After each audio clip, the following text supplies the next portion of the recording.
Ici retentissent les cris de détresse de la famille Zibi, réunie au grand complet. Le père, l'épouse, les enfants et les petits-enfants. Las d'attendre d'être indemnisés, ce beau monde n'a pas eu d'autre choix que de s'installer à la base du projet de transport de l'électricité produite à Memvele. C'est qu'après une longue attente, les familles expropriées dans le cadre de ce projet sont effectivement passées à la caisse. Mais sur les 11 victimes qui figuraient dans le décret d'indemnisation, Zibimanga Pierre a été ignoré et son chèque retenu. Je me suis retrouvé avec quelqu'un qui dit qu'il s'oppose à mon chèque.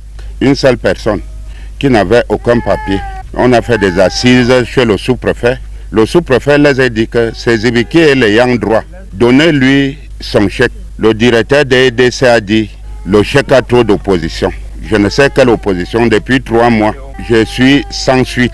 Joint au téléphone, le chef de la cellule de communication de EDC fait savoir que le chèque de Sieur Zibi est contesté. Mais ce montant, en fait, sont contestés par des riverains, l'Inkolkoumou même, à savoir M. Nkwa Bruno Vondopol, qui estime que le terrain sur lequel Zibi est supposé bénéficier de l'indemnisation de 213 millions ne lui appartiennent pas dans la totalité.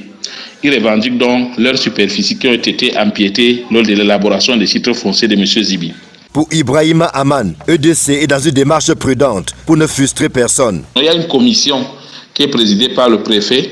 Toutes les instances de la République sont au courant de cette affaire, même à la présidence. Et ils ont compris que la démarche de l'EDC était la bonne, c'est-à-dire la prudence, la vérification et puis le résultat. Si tout est OK, on lui remet son chèque en quelques minutes. Sauf que tout cela n'est pas du goût de Sieur Zibi et de sa famille qui ont saisi le secrétaire général de la présidence de la République. Dans une correspondance qui date du 25 juillet dernier, Ferdinand Gongo demande à EDC de régler cette affaire et de lui rendre compte. Je ne sais pas si c'est le montant qui cause problème sur cette histoire-là. S'il y avait peut-être fraude quelque part, c'est que le nom ne sortait même pas dans le chèque. En attendant, Zibimanga Pierre et sa famille n'entendent pas quitter ces lieux sur lesquels ils détenaient pas moins de 2 titres fonciers avant leur expropriation pour cause d'utilité publique. Ça fait près de 3 hectares. Même la route qu'on est posée dessus là, ça fait partie de mon titre foncier. J'ai donc décidé de venir élire domicile chez moi parce que je ne sais pas ce que je vais dire après tous ces bâtiments, c'est ce que je vais dire à ces enfants-là. Une affaire à suivre.